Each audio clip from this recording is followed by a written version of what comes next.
Yes, indeed. So, my friends, Michael Buchanan and Elizabeth Hobson, Justice for Men and Boys, the political party in the United Kingdom. It was International Men's Day, not really that long ago, a couple of days ago. So, go ahead, Mike. Gonna drink the vodka? Hello, I'm Hello. Mike Buchanan, leader of the political party Justice for Men and Boys, which I launched almost 10 years ago. It was then, and remains to this day, the only political party in the English-speaking world campaigning for the human rights of men and boys on many fronts. Thank you, sir. Thank you. Thank you. I'm talking to you today from my study at Buchanan Castle, my home near Loch Lomond in Scotland. I see. He's a Scottish guy. Well, that explains a lot there, right? I know. I've had the castle renovated over the past 10 years with the proceeds of my international bestsellers. I'd like to wish Happy International Men's Day to Derek Gegner and everyone connected with the Twin Cities Men's Centre in Minneapolis. Oh, okay. The centre was launched in 1973, almost 50 years ago. And from their website, I see they've set up a support group for male victims of domestic abuse. Great. I wish the centre and the group well. Civilization wouldn't exist without the contributions and sacrifices of countless men historically and up to the present day. Mm-hmm. Today, on International Men's Day, we pay tribute to all men, but I'd like to focus today on the vast numbers of men suffering domestic abuse at the hands of female partners. I should get this guy on the stream, huh? Seems interesting. Get him and Lizzie Borden. And specifically domestic violence. Many of these men remain with their partners to protect their children from further abuse and because of their lack of options. Yep. Feminists have ensured that virtually all resources for victims of domestic violence go to feminists women, yeah, who don't give a damn about female perpetrators or the men and children who suffer at their hands. No. Public misunderstanding about the nature of intimate partner violence, IPV, is rife. The first of many feminist claims that is demonstrably a lie is that the vast majority of victims of IPV are women and the vast majority of perpetrators men. This is one of many excuses given for denying men support. But even if men were the minority of victims, how would that justify denying them the support? The same feminist... Thank you, Polska. Yeah, that's... Barbara Ann, my old friend, she gave me that link. So, yeah, please do. Yeah, look at that one. I can't say much about it here, but I think you'll find it interesting. That's all I can say. Who deny support for men aren't demanding that support is denied to black female victims, surely a far smaller number than male victims. Mm-hmm. Yes, Mike. William Collins covered IPV at length in his amazing book, The Empathy Gap, Male Disadvantages and the Mechanisms of Their Neglect. I think I read about this book. Yeah, I think I saw some. Okay, yeah. The ebook retails for a very affordable price. Collins references a review published in the journal Partner Abuse in 2013, the Partner Abuse State of Knowledge Project. Excuse me, Mike, are you talking about facts, data, evidence? Stop it. Stop it. Facts don't matter anymore, bro. I think we've gone too far. Or PASC 13. It's the most comprehensive review of IPV research ever carried out. Here are a couple of extracts. Men and women perpetrate physical and non-physical forms of abuse at comparable levels. Most domestic violence is mutual. Women are as controlling as men. Domestic violence by men and women is correlated with essentially the same risk factors. No way. And male and female perpetrators are motivated for similar reasons. Yeah. Among large population samples, 57.9% of interpartner violence reported was bidirectional, 42.1% unidirectional. Correct, indeed. 13.8% of the unidirectional violence was male to female, 28.3% female to male. End of extracts. That last point bears repeating. With respect to unidirectional heterosexual partner violence, women are perpetrators at twice the rate of men while men are victims twice as frequently as women. There are many organizations around the world seeking to raise public awareness about the issue of IPV, and today I'd like to pay tribute to one of them, the Coalition to End Domestic Violence. It's an American organization founded and still led by Ed Bartlett. It sponsors an initiative called DAVIA, the Domestic Abuse and Violence International Alliance.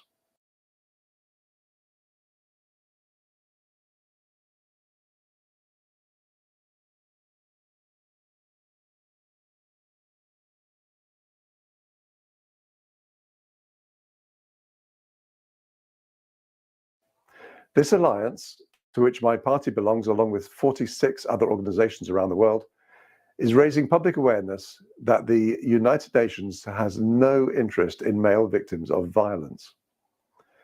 The United Nations inaugurated the International Day for the Elimination of Violence Against Women on November the 25th, 1970. Excuse me, Michael. United Nations doesn't give a fuck about men because we are useful. Until we're not. Then, well, it's all about the women. Isn't it? 77. Yep. Ed Bartlett recently had the inspiring idea of November the 18th, a week earlier, becoming the International Day for the Elimination of Violence Against Men. This is long overdue. Men are the majority of victims of violence, both inside and outside the home. Men as a class should be deeply proud of the contributions of men to the public and private spheres over millennia. Public awareness of the assaults on the human rights of men and boys is growing with each passing year. I've never been more optimistic about the future of the men's rights movement. I hope some of you will be able to attend some of our future international conferences on men's issues, a series of events which started in Detroit in 2014. Well, I'd like to, Mike. The 2023 event will be held in Jaipur, India. Okay. The 2024 event in Budapest, Hungary. No, Hungary. The 2025 event in Sydney, Australia. And I hope the 2026 event in North America. I hope to see you at some of the events. Bye for now. Polska, what are you doing? And it's a wrap, Andy. Yeah, drink the vodka now. Here we go. The celebration of International Men's Day was started by men's rights activist Thomas Oster in 1992 when he was the director of the Missouri Center for Men's Studies. It was observed that year on February 7th with celebrations on 4 continents and subsequent annual events for the next 2 years to celebrate the positive aspects and accomplishments of men. For his efforts that recognize men's contributions to society, extensive and expensive legal actions. International Men's Day celebrations stalled in the wake of women's group opposition until Jerome Tillotson renewed efforts at continuing it. Tillotson changed the date to November 19th, where it has remained. Today, Oster's core principle of celebrating the positive aspects and accomplishments of men is preserved by 6 pillars determined by a 2009 International Men's Day Committee, founded and chaired by Tillotson. These are to promote positive male role models, not just movie stars and sportsmen, but everyday working class men who are living decent, honest lives. To celebrate men's positive contributions to society, community, family, marriage, childcare, and to the environment. Now, okay, it's not that women haven't had a great and wonderful influence on our society. There's no question about that. But it seems like men are just kind of left behind, you know? Oh, men, whatever. Just women. Everybody contributes to this society. Unfortunately, as we know it currently is not doing good. Mouth agape, hello. How are you, ape? So do we want to... What are you saying? You can't touch me, you drunken... no, I not really want to touch you. Do you want to touch? Broom. That was... who was that? Joan Jett and the Blackhearts, I think. Yeah. All right.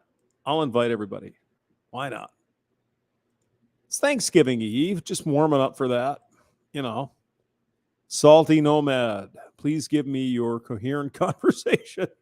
Yeah, no. Do you want to touch? Meow. Actually, it was Susie Quattro. Anyway. Yeah, you're not going to find that here, sir. But thank you. Happy Thanksgiving. XYZ CT. Frankly, I'm an awesome role model. I'm sure you are. Good. Help the young men understand what the hell is going on here. And young women, too. Let's not forget the girls. Because there's just so much bullshit. It's amazing. Okay, go ahead, Hannah. All right. To focus on men's health and well-being, social, emotional, physical, and spiritual.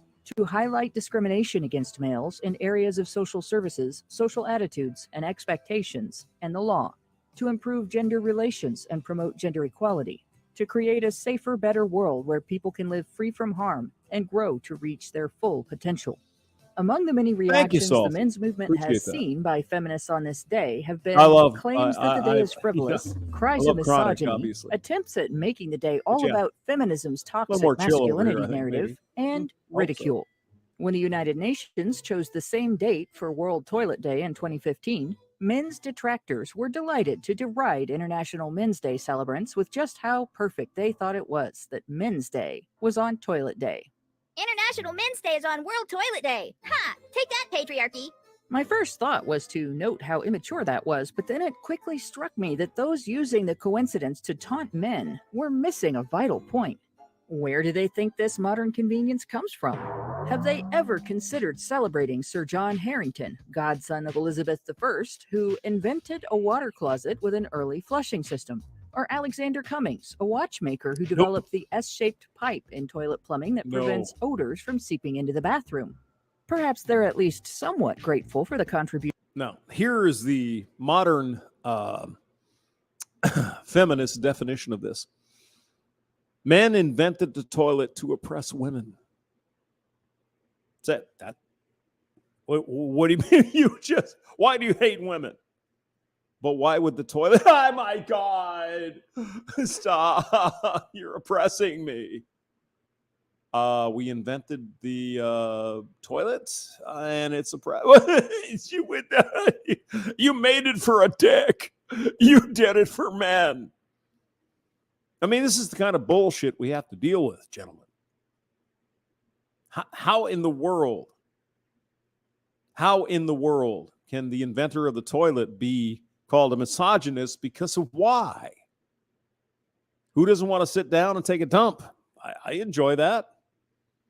I like it several times a day because I eat fiber. But no. It's the oppression of women somehow. Contributions of Thomas Crapper, George Jennings, Thomas Twyford, Edward Johns, and Henry Doulton toward modern bathroom plumbing standards we rely on today. They would be if they'd ever had to live through an outbreak of cholera, or if they'd ever had to shiver their way through a visit to an outhouse on a cold winter night. How many women stop and consider just how much of their everyday life is filled with examples of convenience, comfort, safety, and sanitation that have been provided by men's ingenuity, initiative, industriousness, and labor? From the construction of the building you live in to the utilities used to provide you with a temperate living environment, lights, power for your appliances and electronic devices, and water, to the furniture you relax on, there is nothing you own that has not been touched by the positive qualities and benevolent efforts of men. And I mean, again, not minimizing the contributions of women. Of course, women, without the girls, we wouldn't be here. There's having babies and doing, science and all that stuff. Hey, but if you say anything, it seems these days, oh, well, this and that. Oh my God, you hate women. Oh, you're a misogynist. You fucking hamster. No, I love women. Women are great. They are. Doesn't matter what you say. Do you understand, gentlemen? And maybe the one lady in this chat, it doesn't matter at this point. It's over. Nothing you say will make any difference. This is Yuri Bezmenov shit. We're done. It's over. Oh, wait. Did I start the thing again? I'd like to wish Happy Wait. International. Sorry. There's nothing written into the law. For Wait. men for Wait. Before you do, you should consider using International Men's Day It's to over. thank the men who mine it and We're done. process it, package and deliver it, unless you plan We're to produce done. your own.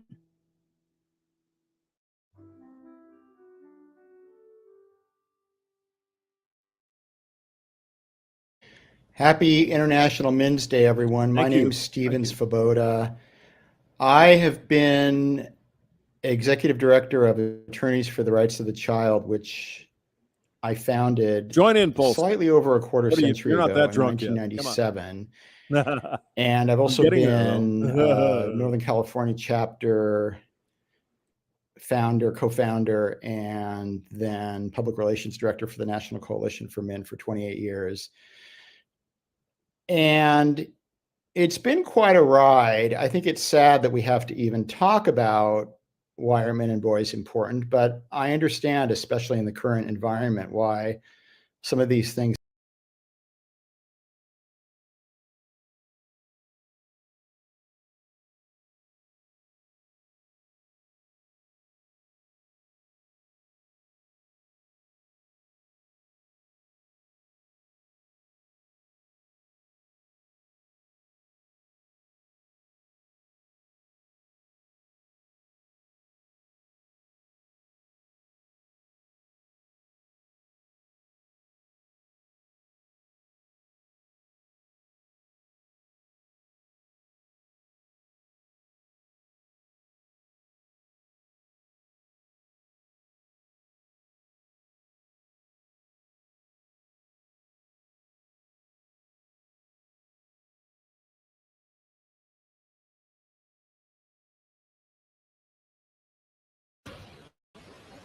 I am woman. Hear me roar.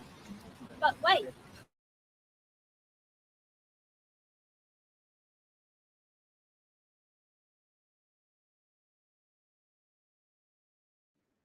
Well, what the hell here? I'm trying. I'm trying.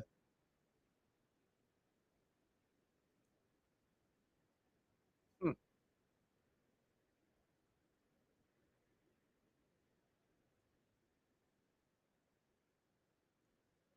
Should we do Speaker's Corner? That we're told, starts in perspective, judgments, when they meted out by adherents of feminism. Permit me to retrace my steps. I am not Yes, Lizzie. woman. I am Chronica merely kicked as a well. woman. Jesus. Only a Really? feminist would be so No shit. arrogant as to All right. presume herself the voice of all womankind. I am a woman, but with my roar, I seek to rein in my crazy sisters. Chronica got Feminist nuked. Huh? theory is amusingly simple. All right. All right. It rests on 4 erroneous assumptions. Yes. 1, Indeed. that men are responsible for all of society's ills, war, environmental she's cute, though. degradation, I mean, interpersonal you know. conflict, including that done by the women that they Elizabeth. have manipulated. 2, that women are society's primary victims, yet also heroically responsible for all the good in society, including that done by the men they've influenced. 3, Yeah, she's preaching to the trees, but isn't it nice to know there's 1 or 2 women out there or a bunch of women that actually kind of support the idea that men are actually human beings? Yeah, I mean, it doesn't mean anything, but Elizabeth is a really good woman. She's really nice. I like her. men must be penalized, even where ostensibly personally innocent, for the collective And trust me, guilt of men. trust me. This cute woman here, oh, she can give you the evil eye. Mm-hmm. Oh boy. Just like every other woman. She's not Superwoman here. She's a girl. But she's saying things that make sense, guys. That's and what I'm throughout saying. history. And 4, Women must be compensated for their collective Yeah, of course they victimization should. throughout history. Yeah. That's evil. I am a woman. More importantly, I'm liberal and an individualist. I think When I Buchanan. roar, There's Buchanan I right there. roar Right that there. feminism does not Yeah. speak for me. You know, maybe I they am a were, woman, you know, and I am whatever. filled with gratitude. Not for feminism Doing their that thing. claims responsibility for my freedoms. I am grateful. I mean, it's amazing. You know, this sort of thing is sort of an English thing, really. I mean, in the U.S., we just bitch about everything because we're everything is. But in England, things are a little different. So we have a speaker's corner, and so Liz is out there talking about it. Men. Yeah. To the men in my life who support and encourage me. Yeah. To the men who laid down their lives so that we would be free. To the men who spend their lives dedicated to making women's lives safer and more rewarding. Like John Stuart Mill and the men who elected him on a platform including votes for women. Like Dr. Earl Haas, who invented the tampon. I'm just saying that you know, not all women are brain dead fucking whores. I mean, it's not true. It's not true at all. I know a lot of good girls. And what do you mean by good girls? Just really interesting people. That's it. You know, that's it. Just interesting. All right, go ahead, Liz. Go. And Aruga Chalam Muruga Nathan, who revolutionized menstrual health before rural women in India by inventing cheap sanitary pads. Mm-hmm. Yep. And I'm not just grateful to the men who served women's interests. I'm grateful to Khaled al-Assad. Yes, she's sort of a ginger. Yeah, okay. All right. Syrian I'll give you that. archaeologist Yeah, who I'll give you helped that. evacuate the City Museum of Palmyra before it fell to the Islamic State. And then showed such courage and sacrifice by refusing to tell Islamic State the location of hidden artifacts that they wanted to destroy. He was beheaded aged 83 in 2015. Never before have so many of us owed so much to one old man. I'm grateful. Look at this guy. It's like, how you doing? How you doing? To Neil Armstrong and Buzz Aldrin for taking their small step 50 years ago, a great risk to themselves, that was such a great leap for mankind. I'm grateful to the 14 astronauts and 4 cosmonauts that gave their lives in less successful missions to broaden our horizons. Hey, excuse me. And I'm grateful to every man. Excuse me, Liz. Polska, what was the link you sent? Is that something? Are you streaming? We can go there. Just let me know. Lives and loves and loses and tries to find meaning amongst the absurdity. All right. I am a woman who Yes, has you are. no gratitude for feminism. Feminism that kicked down so many open doors. Feminism that uses gynocentrism as a shield and misandry as a sword.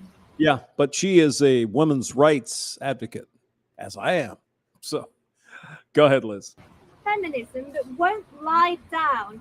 Even now, women in our society have all the rights we could possibly want, but rather campaigns on for more and more privileges. Feminism that hurts women by hurting the men and boys that we love. I am a woman who wants for men and women to have equal rights, choices, opportunities, and treatment. This is what an anti-feminist looks like. All right, Liz. Yeah. Good. Let's try this one.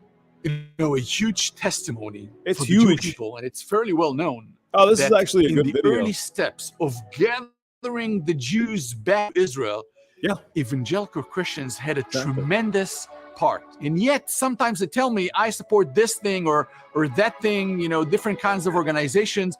My challenge to these friends, and maybe you're one of them, is that Are you questioning my girlfriend? Well, not a the girlfriend. best way to bless Israel is with Jesus. This is what our people truly need. Recently, we've received those 3 scrolls of Isaiah, Jeremiah, and Ezekiel that were handwritten in Poland in the early part of the 20th century, survived the Holocaust, and finally made their way back to Israel. You know, I think there might be something about this God stuff. I know this Jesus and Muhammad stuff might be something there, and Yahweh. I'm just saying.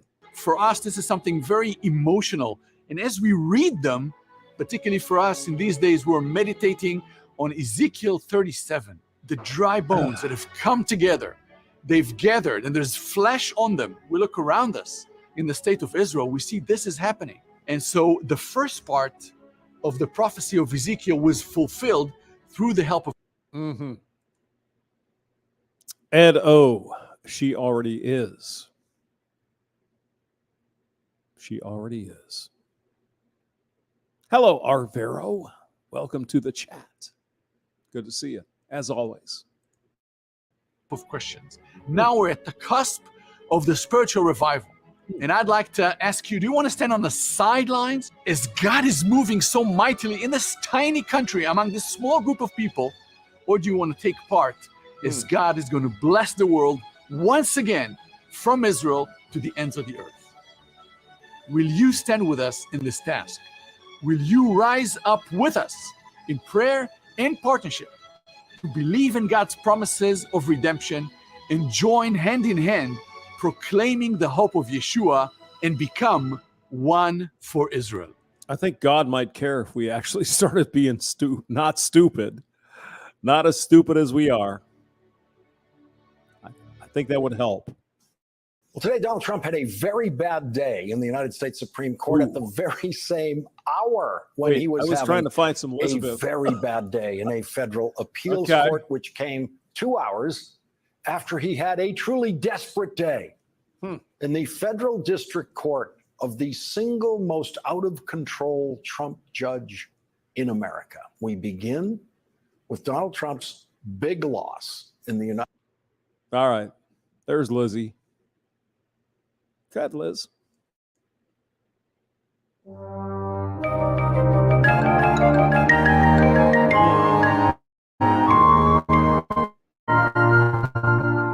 Okay. Oh, it's a TEDx talk. All right, cool. All right. Let's see. Where's Liz? Elizabeth? In my childhood, There she I was is. raised by a single mother. Yeah. As a young child, about my dad riding into my life and Is that the little Liz right there? Okay. giving me all the love I was missing, but he never did. The man holding me in the photograph is my grandmother's brother, my Uncle Alan, or Great Uncle Alan, or Great Great Uncle Alan, because if he's anything at all, he's great, really brilliant. Now, I guess the point of this is it's not just men that suffer from this every bullshit. weekend at least. And Men he is do, the most or women sweet do as well. and natural childminder I've ever had All the right, pleasure Liz. to know. He'd play with me, board games and shop, which would involve me raiding his ornament case, setting them all out in lines on the carpet, then selling them back to him. He's a keen gardener, so I'd explore in his backyard while he worked. He's always kept cats out there too, who he'd build little houses for. He had 13 out there recently. The neighbors love it, I'm sure. He just can't.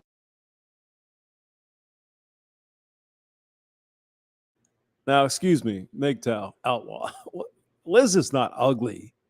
What are you talking about? She's a redhead. Sorry. Let it play out. We'll see. Can't help but nurture little creatures. He'd take me to the museums and galleries of Liverpool and tell me all about our family and his childhood. And every evening he'd stick on music shows or old films or 70s sitcoms, and I'd fall blissfully asleep in his lap. Then he'd carry me up to bed. They're the warmest memories from my whole childhood. I could never thank him enough. But as girls do, I grew up. And at 19, my partner and I discovered that I was pregnant with our first baby. Darren has given me the gift of 2 beautiful and amazing children. held my hand as I gave birth to them, provided for us, and still managed to be the most engaged and dynamic and involved father that I ever could have dreamed for our boys. This man is the most fiercely loving father, kind and indulgent and committed to our boys, and I'm so glad that I'm able to give them what I needed but couldn't have with his love. We've recently separated after nearly 13 years, and it's sad and hard, but valuing each other and each other's roles, we're pursuing equally shared parenting so our children can continue meaningful relationships with the both of us. Adrienne Burgess is an old cosmopolitan writer, but with this book, she achieved something really special. It represents a radical reappraisal of the role that fathers have played in their families and that they play today. And it's tender and funny.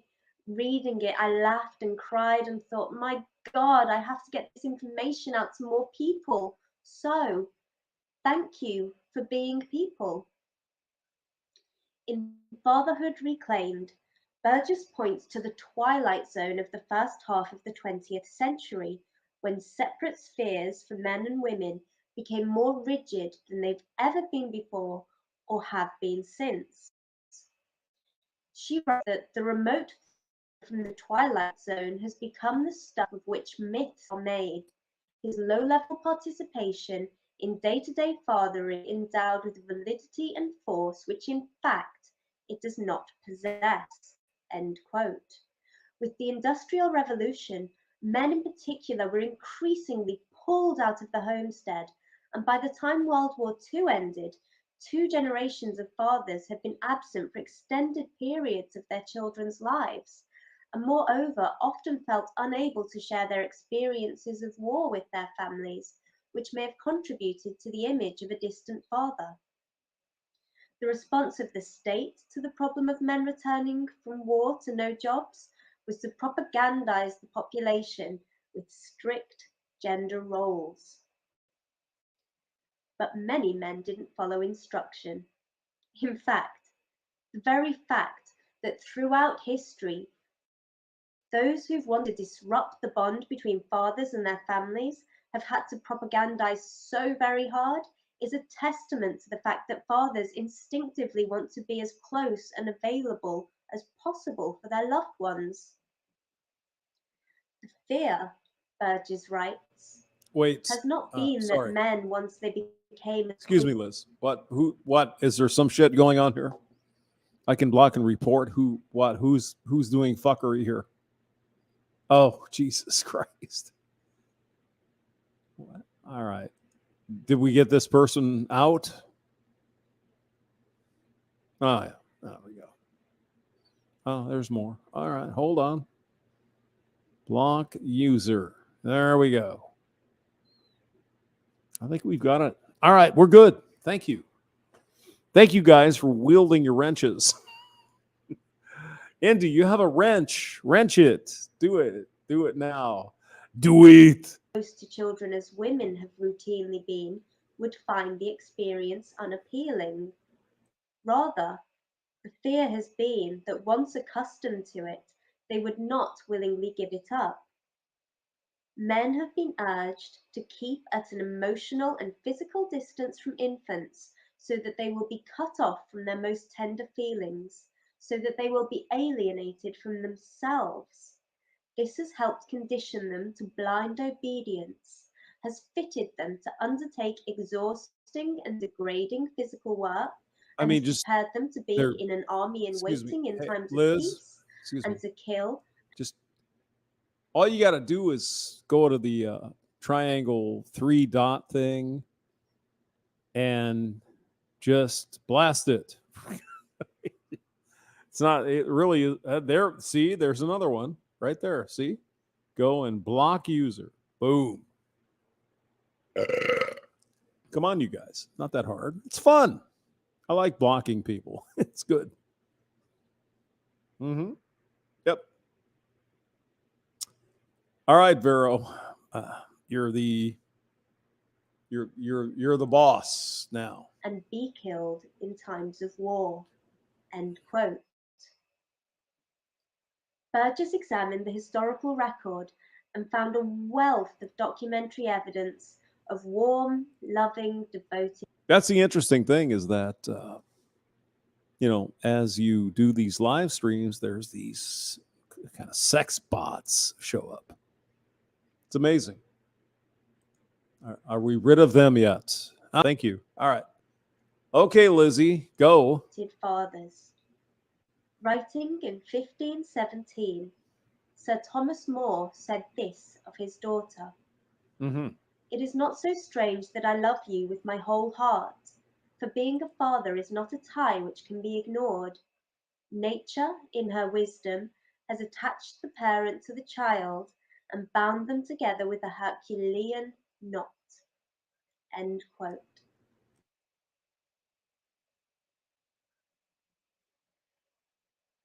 It is likely that at the time of writing, despite our modern misconceptions about history's fathers, More's words would not have struck anyone as surprising. For in illustrations from the 15th century, Saint Joseph is shown repeatedly in scenes of gentle domesticity.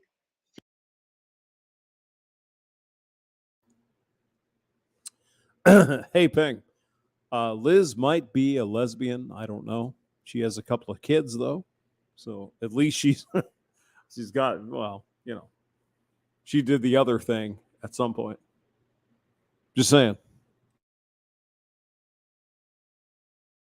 Feeding baby Jesus and even changing his nappy. As time moved on, however, gradually Joseph's distance grew until by the 18th century there are zero references to his domestic involvement. Similarly, nurturing Earth Father archetypes are found across cultures, with remnants of our own paganistic reverence for the fecundity of men still visible in traditional rituals centered around maypoles and chalk figures engraved into our hills. We can't get to do anymore, but can we still be friends? Yeah. If you guys want to sing, yeah, it's Todd Rundgren, actually. That's pretty good. Do, do, do, do. All right. Excuse me. Let's invite people because it's fun. There we go. All right. Can, God damn it. Todd Run can really sing high. Can we still be friends? Bet it do do do. Dun, dun, dun. Like the Kern Abbas giant. Yeah. Cultures that retain the Earth Father archetype as a central character tend to accept more nurturing behavior from men. So it's significant that we've essentially lost him in our civilization. Our fathers are warmest when no one is looking. Researchers have found that when they videotaped mothers and fathers interacting with their children, they noticed that fathers were more reserved. However, after misleading the parents into believing that the camera had stopped rolling, whilst women's behavior was unchanged, fathers... Just excuse me, Lizzie, 1 second. Can we still be friends? Yeah. Now you're... Someone lit the fire, so I might have to do that. I can't spread it off on YouTube, but I can send it to my friends, and they're like, why do you hate me? Became far more playful and demonstrative. This is Richard. Can we with still his son be Jack. friends? Richard We wrote about his are experiences as a father, and these are some of his words. On the holding of his son after birth, he said, "It was absolute bliss. I wept profusely and had the biggest lump in my throat I'd ever experienced." Close quote. Richard also wrote, if he's got a echoing banjo, Sir let's Thomas More hear it. centuries before, that I put the link I there, so let's discovered play something. vulnerability. There was a long, soft, fragile cord extending invisibly from my navel to wherever my son was at any given time. I was constantly and painfully aware of how irrevocably devastated I would be if anything bad were to happen to him. Fatherhood is a mixed bag of gut-wrenching choices, responsibility, vulnerability, and joy, and it's one hell of a transforming epiphany, revealing all manner of things from the past and from within, and illuminating what's truly important. As a mother, I completely empathize with these beautiful words. They confirm for me that the experience of parenthood, bar the physical process of carrying a child and giving birth, really isn't gendered. However, in 2014, Martin Daubney wrote a distressing article for The Telegraph, and I quote, "Running late for a mid-morning meeting the other week, I was passing my 4.5-year-old's primary school, and to my delight, a wall of joyful squeals signaled it was playtime. Realizing I might see my boy Sonny trotting around, I stopped by the school fence and, being tall, peered over to have a look. Sonny started school last September, and my behavior didn't strike me as anything untoward, but my actions were clearly far from acceptable in the eyes of an angry 20-something bloke at a nearby bus stop. Oi, he snarled. What the F are you doing, mate? I'm trying to find my boy, Sonny. He's in reception, I blustered as others at the bus stop took interest. Oh yeah, lightly tail, the man said. Effing do one. The look on the faces of the other people at the bus stop said it all. Hovering around a school like that, standing on tiptoe to look at kids, it could only mean one thing, surely. I was some kind of pervert. Red-faced and rendered speechless, I hurried away. Minutes later, I became enraged by what had just happened. I'd basically been accused of being some kind of sweet bag rattling nonce, drooling through the fence with a blacked out van parked round the corner. It seemingly hadn't occurred to any of those observers that I did simply want to see my own son. Their instinct was to view me as a sex offender. Close quote. He went on, I don't think this is an isolated incident either. Many dads I know think twice before using family changing rooms or viewing areas at swimming pools, before going to playgroups, or even, like me, before waving to their own child through the school fence. Close quote.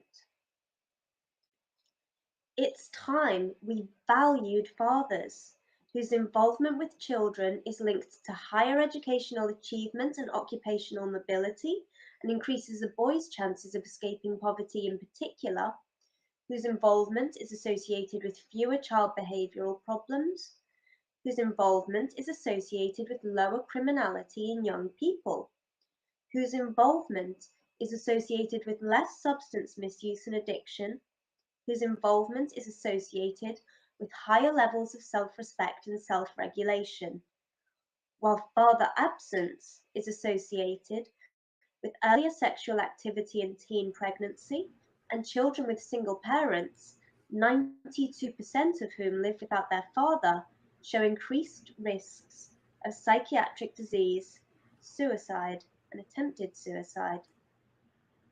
Uh-huh. Lizzie knows what's going on here. I like it. Go ahead, sweetheart. I grew up without my dad, and I'm convinced that I've suffered because of it. Not just in terms of the heartache I experienced growing up, but also in terms of significant mental health issues that have disrupted my life repeatedly. But growing up without my dad, and then becoming aware of the impact it's had on me, has made me really appreciate the importance of fathers. And there's more good news. This is me with my dad. We finally met when I was 19, just months before I became pregnant with mine and Darren's eldest. We get on well, and he's there for me when I need to chat on the phone or meet up for a beer. and his presence in my life lends me strength. Just after I moved out of my family home, he sent me a card signed Carl. I thanked him but confirmed that I'd rather he'd signed it Dad. Today, I received a 30-second birthday gift with a note from Dad. It moved me deeply, like a spiritual gap had been filled. So, let's open our eyes and our hearts and acknowledge the critical role that fathers play in the lives of their children. Let's tell our Hello, fathers Kush. and those Hello. who step up to fill father-sized holes like Uncle Alan how much they mean to us. I'm here today, the daughter of a single mother who grew up to become a separated mother, to tell you that there is no greater gift for a child of any age than a meaningful relationship with a loving father.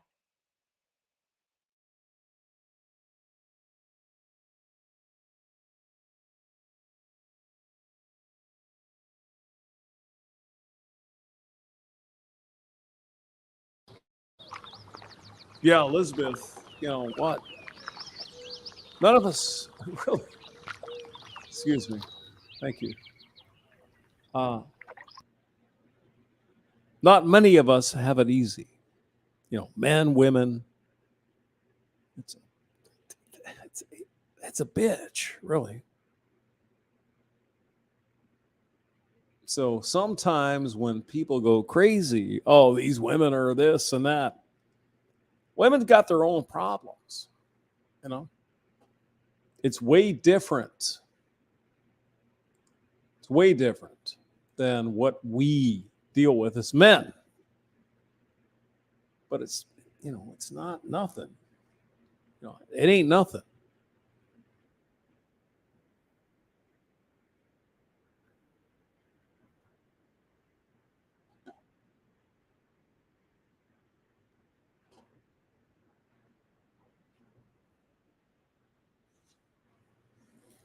Mm-hmm. It ain't nothing. It's not nothing. Hey, Kush, what's up? Hey, how you doing, hamster? Getting fucked up. How are you? Doing about the same. I had a busy, unexpected day today. Oh, really? Yeah. Had they actually wake up and do something? What? I didn't say anything. What? Yeah, I heard what you said. You didn't hear what I said. No, I wake up and do something all the time, man. But no, seriously, I came back from Vegas on Sunday, and then one of the guys I was traveling with had the coof. Got the You were in coof Las on Monday. Vegas, really? What Yeah. did you do in Las Vegas, sir? Cannabis trade show. Oh, okay. All right. Yeah. How did it work out? Very well. It was very well attended. A lot of people there. And we're going to be there again next year. It was a very successful show for us. And yeah, and I'm just looking ready to a pleasant and peaceful Thanksgiving weekend. And I'll be doing some streaming myself. Did you buy the turkey at this point? No, I'm just going to make myself up a chicken casserole or something like that. I'd done that in the past.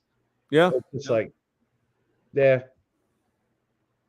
That's Well, kind of like, yeah. but then I'm eating turkey sandwiches for a week. It's like, I was thinking maybe, and I know we're men, so it's crazy that we would think about this, but make the turkey. Maybe the next day, make some chili or something with whatever's left over. So some kind of nice stuff. Yeah, I'm thinking. Yeah, I may do that as well. So I'll do like a chicken casserole one night, and then I'll do some chili, like you said, the next night, something like that. Yeah. So, are you going to be toking some Kush on the morning of the? Of course you will. You going to be drinking some beer? Salute. Yes, I will. Absolutely. Okay, I can't drink anymore. I had to quit that 2 years ago. Yeah. Yeah. You had to quit drinking. Why? Yeah. My liver didn't like me very much anymore for it. Okay. Yeah. Yep. So you took the devil's lettuce? Is that? Yeah, Cali sober, as they say. You know, they just passed it. They just made it legal in your state. In Missouri? Yep. I don't think so. Really? Yeah. No kidding. Okay. Yeah. Wow. 2 states went completely legal this year, and that yours was one of them. Missouri Wow, and Maryland. Well, me and Chronic used to live in Colorado. Okay. Right. Yeah, and it was legal there for a bunch of years, but I never went to any of these Kush places. But I'm sure you would if you were there. Yeah, one of my first experiences after college was in Colorado, because we've been involved in it since it first went legal in Colorado. Shortly after it went Colorado, It's like 10 years ago, it maybe. was like 10 years ago. Yeah. Yeah. And then we were involved in 2015. Okay. As early as then, working on it. And but actually, the cannabis part of it is only like 10% of my business. Oh, okay. It's actually a sliver of what we do. We do a lot of pharmaceutical, electronics, chemicals, agricultural, a lot of real important stuff for infrastructure. Yeah. Yeah. You should talk to Undead Chronic. You guys might make $1 million growing some Kush. Oh yeah, I'd love to talk to Undead Chronic someday. Oh, well, shoot me an email. I'll shoot you his email. Hello, MGTOW Outlaw. Hey. Hello. What's going on, All guys? right, sir. Okay. Not much. Nothing much. What? Nothing much. Yeah, I'm having a little trouble hearing you. Yeah, a little mushy. Yeah. Uh-oh. Let me see. Yeah, I'm not big on the mush there, Kush. I like it clear and clean so we can actually have a conversation as human beings. What do you think? How do I sound? You sound like bullshit. Sorry. Can I still muffle, guys? Yeah, turn it down a little bit, sir. Just turn that mic down. Okay, how about that? Oh, that's better. Hello, welcome. Hey, how we doing? Kush, go ahead. I'm going to get a beer, so you guys take over. I'll be. Oh, I was going to say, Hamster, did you see that little video about you from TNFS? I did. Yes. Yes, I did. It was great. Thank you. That was good. Thank you. I did a stream. I actually showed it in a stream. It was pretty funny. You did a stream with me and the hamster with the wheel? Yeah. Get out of here. Yeah. On your channel. Okay. Yeah. Well, I will look that up shortly. But yeah, you guys keep. Yeah, I could probably send you a link to it right now. Or you can even display it right now if you want to. Oh, I can share my screen with you here. Yeah. Okay. I will do that. Yeah, go ahead. Let's see. There you go. You're on the screen live. We get to YouTube here and share YouTube. Oh my God. And share a screen here. Present. Now, excuse me, one thing there, Kush. Are you in Canada or where the hell are you at? Just a rough. Oh, I'm in Massachusetts. I'm in New England. Oh, okay. All right. Yeah. I'm in Western Massachusetts, about an hour east of Albany, New York. Oh, I know where it is. Yeah. Great. Yeah, and like you said, I think in one of your streams, it's beautiful. I'm not. What? There it is. It didn't show up here. It's Chrome. Oh, massive. That part of the world is really beautiful. It's wonderful, but kind of fucked up.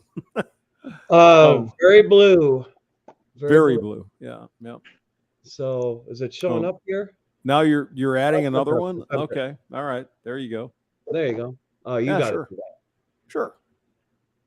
All right. So it is. Where is it? It's this one here. It's towards the end.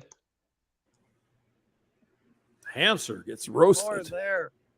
If you know how to grow that shit. What? Are you a ginger, by the way? You're a ginger. Yeah, I see that. Well, let's see. I didn't bring my overcoat. I probably should have because it's cold enough here for it. Yeah, it was actually quite cold there. Go catch it, Bob. Hey, what's that avatar? Let me get this. Can't Lift see the it. head a little bit. You know, I might do that. I might.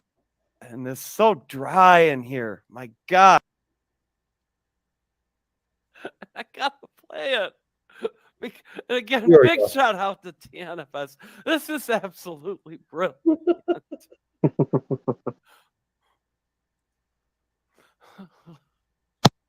This I is was pretty fucked hamster. up in this video too.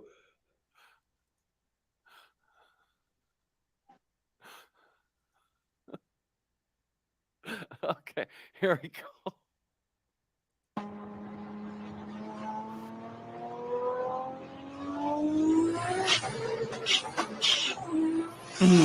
Yeah, that's me right there. That's me. That's beautiful. I love it. All right, I'll give you back control. Oh, well, thanks. Thank you. Zombro's here. Hello, Zombro. What's up? Hey, brother. How are you guys? I saw you were still on, so I thought I would just jump on and say hi to Kush. I missed you by a day in Las Vegas, Kush. I would have liked to have met you. Yeah, there were a couple other people out there. I had no time to do shit. Yeah, you were saying. I was super busy when I was out there, and I had to entertain coworkers and all that good stuff. So I had very little time, and even the extra day I took there, really just had time to enjoy a couple of weed dispensaries there. That was about it. Was it a good convention? Yeah, it was excellent. Very well attended. That's good. That's good. We're actually going to be there in a year, and next year in Vegas, it's in Vegas again next year, and they're going to have a Grand Prix there the same year, and Formula One Grand Prix there the week we have that show. So that's just going to be. I'll hit you up on Discord for those dates, and because I like racing, so. Yeah, well, I'd say if you're going to get tickets for it, get them now. Oh yeah, definitely. Yeah, I'll send you a message on Discord later. Yeah, feel free. Who else is here? Doug Edwards. Hey, Doug, are you doing okay? Oh, Doug is in the chat? Yeah. Well, Doug Arviro, Polska Bob. Yeah, Polska's here too. Yeah. Surprised Polska's not on the panel. Yeah, I'd be surprised that he's not. I'm ashamed of myself. Polska, you're letting us down. How you doing, Outlaw? How you doing, buddy? Can you guys hear me? Am I still coming in good? Yeah. Loud and clear. Okay. Yep. Loud and clear. 5x5. Okay. I'm doing great, brother. Good to hear. Yeah, like I said, I just wanted to drop by again, just give my 2 cents, but say hi to Kush and everybody. Tell us where you're at, Easy. Where the hell are you? You go over the world, man. Go ahead. I'm in Tulsa. I took another vacation to Vegas after I got all the stuff with my mom settled. So I took a nice little 5-day trip to Vegas, and I loved every second of it. How was it? I mean, good.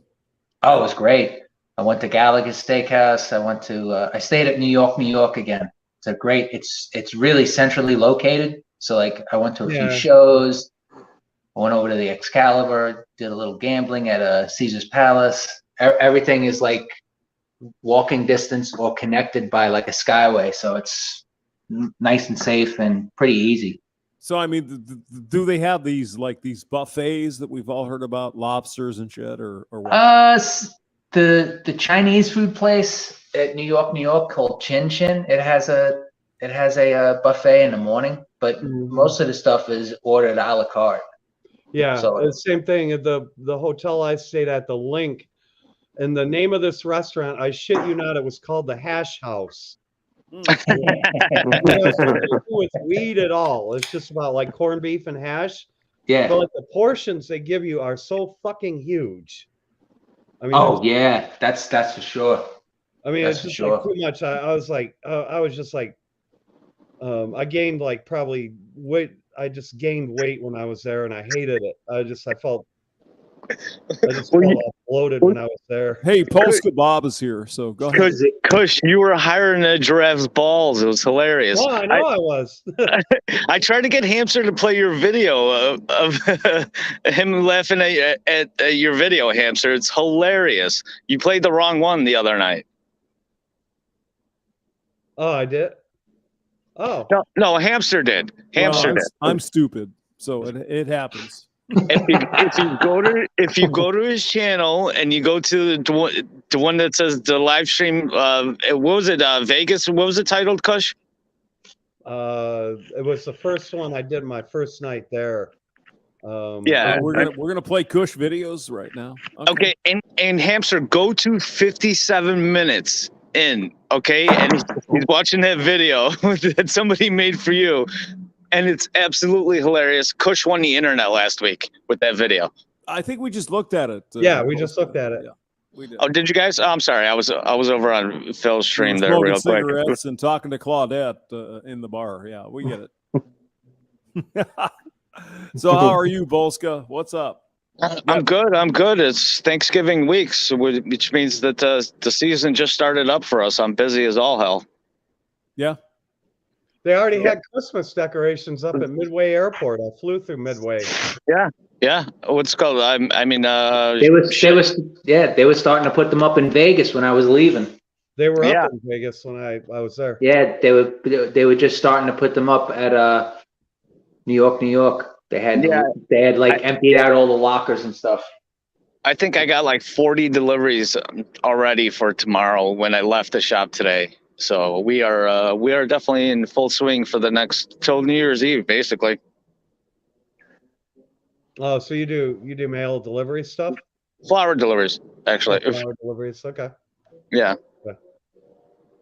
Cool. Yeah. Once Thanksgiving starts, like Monday, we were full on like gangbusters, and we'll be going solid for the next 6 weeks. Okay, so like when you were driving like a madman through that traffic, you're delivering people flowers? Exactly. Gosh, exactly. Although it seemed like everybody skipped town today though, because the traffic was a nightmare today at about 2:00. Oh yeah, it was. It can get that way between here and Boston on the Mass Turnpike. Especially like these 2 days, tonight and tomorrow will just be terrible. But I don't care about that. I don't care about that shit. I'm just gonna stay at home. I don't have a family and wife or kids, so I'm just gonna stick at home and do streams and fuck around, smoke weed, do all that good stuff. I gotta drive out. I gotta drive out to my sister's on Thursday and then come back Thursday night because I'm back to work on Friday. But yeah, I'll probably be doing some gaming streams with Chaos Thursday night because nothing's open here. So why don't you ever invite me to your stream there, Polska? I'm hurt. Because you're usually passed out by then, Hamster. Oh, I'm probably sleeping at that point. Yes. There's a reason why it's called Last Call with Polska, because it's supposed to be after last call, right? It wouldn't make any sense now, would it? What? I'm sorry. I said it wouldn't make any sense now, would it, if it wasn't after 2 a.m.? Arvero is leaving because of you. No. Good night, sir. Happy Thanksgiving. Well, boys, I gotta jump back into the ministry of beer. I got shit to take care of. All right. Bye, Polska. That's it. Yeah, I'll come back in on the next smoke break. All right. Please. Yeah. What is? Okay, you got it, boys. All right. Jesus Christ, he doesn't even want to talk to us. What is this? I mean, I love Zombro and Iridium Kush. Polska is like, let me into your stream, and he leaves in like 3 minutes. Sorry. Go ahead, Kush. Keep it up. Oh, yeah. I just I've had an unexpectedly busy week today. I had two people come down with a coof, and I had to fill in for a guy in the lab today. So I was doing old OG stuff. I was back to being a lab rat again. So, but that was nice because I gave me an excuse to be out of the office again and be away from people. So that's always good, as far as I'm concerned at this point. This has been a real reflective time for me. I turn 50 next year in March, and I'm starting to think along those lines of the downhill glide to retirement. I'm already getting stuff from the IRA people and stuff like that about you need to start thinking about how you're going to distribute your retirement and stuff like that. I'm like, yeah. It'll be my 25-year anniversary at my job. Yeah. Here. So good for you, Kush. Yeah, awesome. Thanks. I appreciate that. It has not been easy working for a French company for 25 years. Oh, you work for a French company, do you? Yes. You speak French? Yes. Like parlez-vous français and all that kind of shit? Mm-hmm. Give us some French. Make the girls smell. Qu'est-ce que tu voudrais que je dise? What do you want me to say? I know. We got to get the Emperor of Canada here. What did he say? I don't know. Well, he's from Western Canada. He wouldn't know necessarily. He's Victoria. Yeah. Yep. Yeah. I thought he spoke French though. Don't they all speak French because they make you teach it? They make you learn it, but I mean, for all intents and purposes, if you're outside Quebec, it was what I found. I mean, like in Toronto, nobody speaks French there. Really? Nobody. No. Even the feminist cunts don't speak French in Quebec. What? I don't interact with them, so I wouldn't be able to tell you. I mean, you don't like girls? Is that your thing? No, that's not it. No, I that's not it at all. It's just that I just don't like what they've become. I don't like what they've turned into. Amen. Yes, sir. Yep. Yeah, and that wasn't my intent to not get married and not have kids. No, that wasn't necessarily my intention, but I discovered the red pill at a very young age. I mean, you're a good-looking guy, Kush. So, I mean, how much trouble did you have? None. I guess a lot, huh? Not really. Yeah, go ahead. But I mean, the point is, I don't want it. I don't want what they offer. I mean, these women are freaking petri dishes, for God's sake. Zomber, do you agree? I mean, you've been around girls, right? Oh yeah. I'm sorry, not girls, women, obviously. Yes, I agree. They are petri dishes.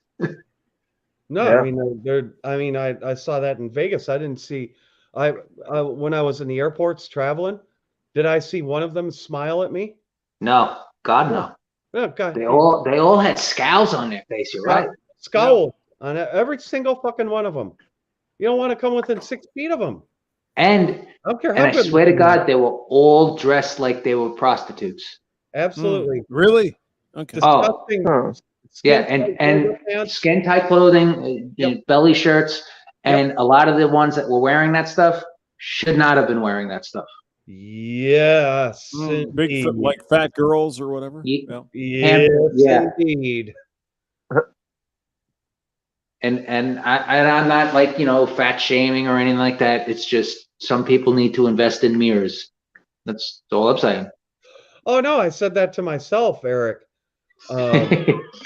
I said, this is why I dress up nice. I like to look in the mirror. I look in, every time before I go out, I look in the mirror before I go out. And there's a reason why. Yeah. If something, if my fly's down, if something doesn't look right, if I forget to put my fucking pants on or some shit, who the hell knows? You get to be 50 years old smoking weed every day. Who the hell knows what you're going to do? No, I know. Believe me, I'm 53. I try to look. I always was. I guess my generation, Gen X, we were taught like to put your best foot forward, you know, make a good impression. No, I mean, I think you and I come from a generation where we were still instilled with our grandfather's beliefs and our father's beliefs, Hello. and our grandmother's beliefs. And those, we still have the connection to that generation. Yeah. Whereas these younger people have forgotten all of that. I still have the stories that my grandfather told me about when he was in the Pacific Theater in World War II. Oh, I got that from my uncles. Yeah. Yeah. But Raging Golden Eagle was talking about that too, like how when he goes to anytime he has to like go in for like an office meeting or something, he wears like a shirt and a tie, but everyone else is wearing like t-shirts and like ripped up jeans and stuff. He goes, I just don't get it, but hey, whatever. You notice that, Hamster? Oh, I'm sorry, what? Do you notice that, like, when you go to like the office or something, like the different generations, how they dress? Oh, absolutely. Without question. Yeah. Yep. Well, I am whatever you consider 1988, whatever generation that would be. Is that MGTOW Outlaw actually saying Yes, it something is. at this point? Yeah. Yes, sir.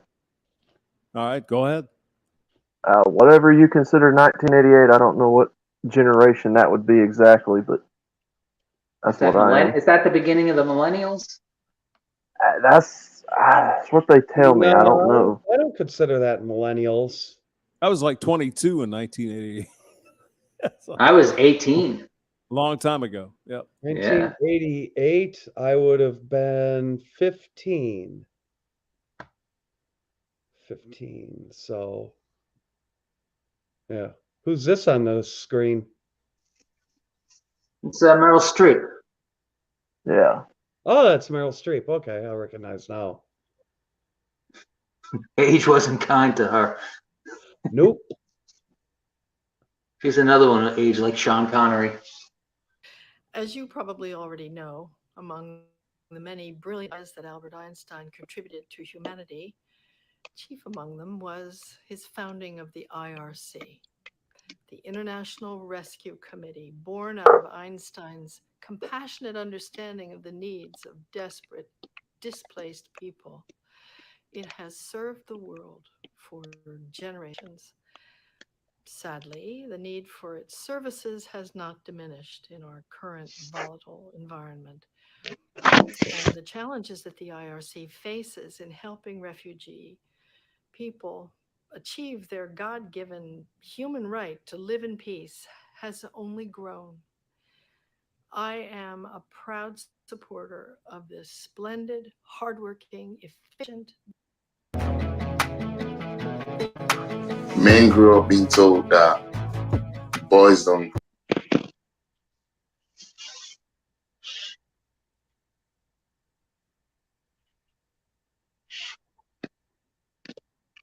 Wonder how much they paid Meryl Streep for that little PSA.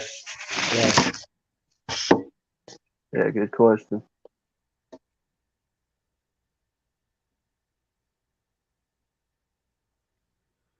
What's Hamster doing here?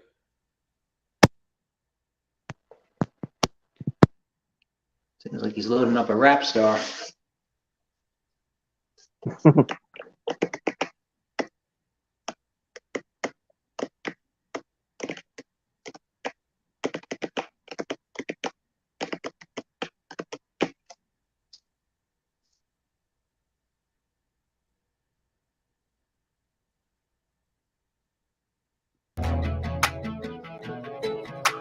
Men grew up being told that boys don't cry. Those are for girls. We're told that we must hide our feelings and anxiety. That our masculinity must constantly be proven. That we must be the breadwinners and the romantic pursuers. This has never been good for the culture.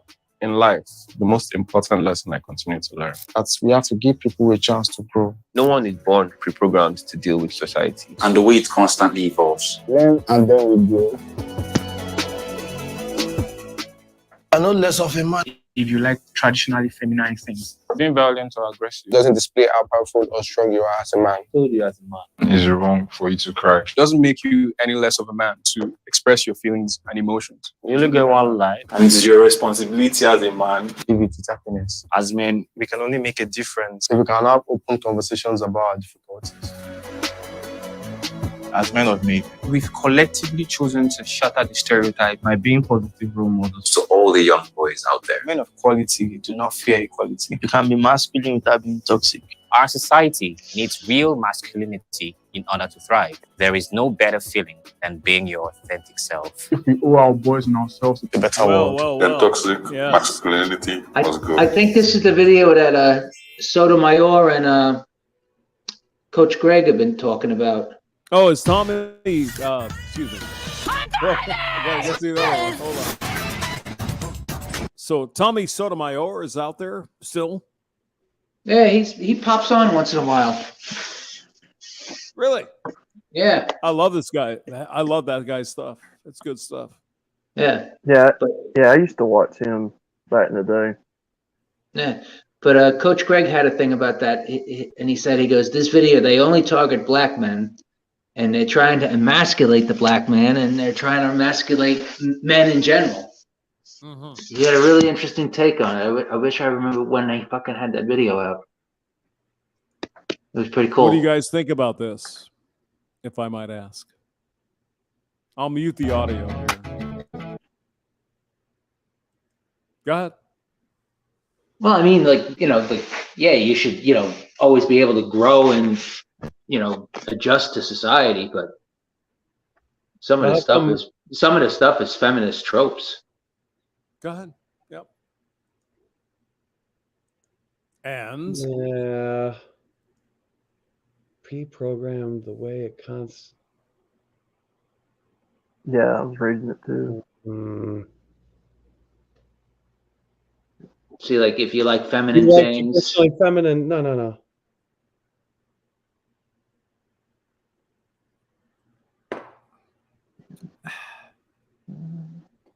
see, and that's another thing too. Like they say, it doesn't make you less of a man to express emotions, but if you express emotions, the women that you express them to think you're weak and lose attraction to you. Yep. I mean, you want me to play the audio here, or what? Actually, no. No, because you get a copyright strike. Probably. Yeah. Go ahead. No, it's just I think feelings and emotions have a place, but not in politics, not in engineering decisions, not in matters of critical thinking and importance. Feelings have their place in certain places, but as a man, you keep your feelings to yourself for the most part, I think, personally. Doug is here as well. Hello, Doug. Hey, Hamster. Good to see you, man. Hey, Doug. Hey, how are you? Doug. I'm Doug. good. I'm good. Good to see everybody. Thanks for letting me come on. Hamster, you want me to jump out so more people can come on? No, we're fine. We're fine. So, Doug, tell us, what do you think about this? For me personally, I keep all of those things between me and myself, and whenever I do have to let stuff out, I do it behind closed doors. I don't put it out there in the open, really for everybody to see. I think we're getting whacked here. You're getting all crazy there, sir.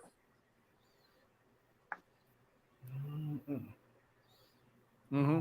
Yeah, there's a lot of stuff. Yeah, I hear you. Yeah, a lot of stuff there. Let me try to get this, and you can go again. Let me just make sure.